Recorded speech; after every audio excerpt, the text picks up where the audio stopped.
சற்று முன் மு.க. அழகிரி மகன் வழக்கில் அதிர்ச்சி திருப்பம். ஸ்டாலின் அவசர வருகை. திடீர் பதட்டத்தில் மு.க. அழகிரி.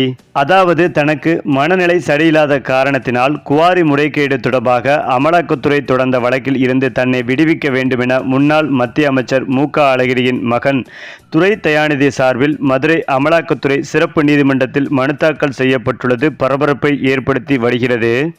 அந்த வகையில் மதுரை மாவட்டம் மேலூர் கீழவளவு பகுதியில் அரசுக்கு சொந்தமான இடத்தில் சட்டவிரோதமாக கிரானைட் கற்கள் எடுத்து அரசுக்கு 259 கோடி இழப்பு ஏற்படுத்தியதாக ஒலிம்பஸ் கிரானைட் நிறுவனம் மற்றும் அதன் பங்குதாரர்களான எஸ். நாகராஜன் மற்றும் முன்னாள் மத்திய அமைச்சர் மு.க. அழகிரியின் மகன் துரை தயாநிதி ஆகியோர் மீது இந்திய தண்டனை சட்டம், பொது சொத்துக்களுக்கு சேதம் விளைவித்தல் மற்றும் வெடிபொருள் சட்டத்தின் கீழ் 2012 கீழவளவு போலீசார் வழக்கு பதிவு செய்தனர். மேலும் இந்த வழக்கில் நாகராஜன், துரை தயாநிதி உள்பட பலர் மீது மேலூர் நீதித்துறை நடுவர் நீதிமன்றத்தில் 5101 பக்கங்கள் கொண்ட குற்றப்பத்திரிகையை 2018 தாக்கல் செய்தனர்.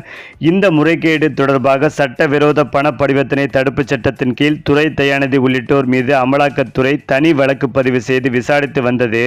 அதன் பின்னர் துரை தயாநிதிக்கு சொந்தமான மதுரை, சென்னையில் உள்ள 25 நிலங்கள், கட்டிடங்கள், வங்கியில் உள்ள நிரந்தர வைப்புத் தொகை என மொத்தம் 40.34 கோடி மதிப்பிலான சொத்துக்களை தற்காலிகமாக முடக்கி அமலாக்கத்துறை உத்தரவிட்டது. இந்த நிலையில்தான் இது தொடர்பான வழக்கு நேற்று முன்தினம் மதுரை மாவட்ட சிபிஐ நீதிமன்றத்தில் விசாரணைக்கு வந்தது. இந்த வழக்கிலிருந்து மன ரீதியான உடல்நல பிரச்சினை காரணமாக தன்னை விடுவிக்க கோரி துரை தயாநிதி தரப்பில் சிபிஐ நீதிமன்றத்தில் மனு. அப்போது அமலாக்கத்துறை தரப்பில் துரை தயாநிதியை நேரில் ஆஜர்படுத்த வேண்டும் என நீதிபதி முன்பாக வாதத்தை முன்வைத்த நிலையில்தான் சிறிது நேரம் கழித்து மீண்டும் விசாரணைக்கு எடுத்துக் கொள்ளப்படும் என நீதிபதி கூறினார். இந்த நிலையில்தான் தற்போதுதான் மு.க. அழகிரியின் மகன் துரை தயாநிதி மருத்துவமனையில் சிகிச்சை பெற்று குணமடைந்து வீடு திரும்பியுள்ளார். அதற்குள்ளாகவே இந்த வழக்கு மு.க. அழகிரி மகனுக்கு தண்டனை கிடைக்கும் வகையில் இருந்ததால் ஸ்டாலின் திடீர் வருகை தர உள்ளதாகவும், மதுரை வந்த பிறகு முதலமைச்சர் ஸ்டாலின் அவர்கள் மு.க. அழகிரியுடன் இந்த வழக்கு குறித்து ஆலோசனை நடத்த முடிவெடுத்துள்ளதாக தற்போது தகவல்கள் சொல்லப்பட்டு வருகிறது. அது மட்டுமில்லாமல் இந்த வழக்கிலிருந்து துரை தயாநிதியை விடுவிக்க ஸ்டாலின் வழக்கறிஞர்களிடம் ஆலோசனை நடத்திய பிறகு இந்த வழக்கில் மாற்றம் ஏற்படும் என்றும் சொல்லப்பட்டு வருகிறது.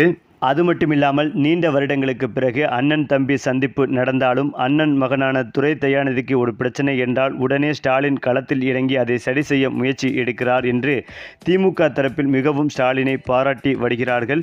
மேலும் மருத்துவமனையில் சிகிச்சை பெற்று இன்னும் முழுமையாக குணமடையாத துரை தயாநிதிக்கு அது மட்டுமில்லாமல் நீண்ட வருடங்களுக்கு பிறகு அண்ணன் தம்பி சந்திப்பு நடந்தாலும் அண்ணன் மகனான துரை தயாநிதிக்கு ஒரு பிரச்சனை என்றால் உடனே ஸ்டாலின் களத்தில் இறங்கி அதை சரி செய்ய முயற்சி எடுக்கிறார் என்று திமுக தரப்பில் மிகவும் ஸ்டாலினை பாராட்டி வருகிறார்கள்.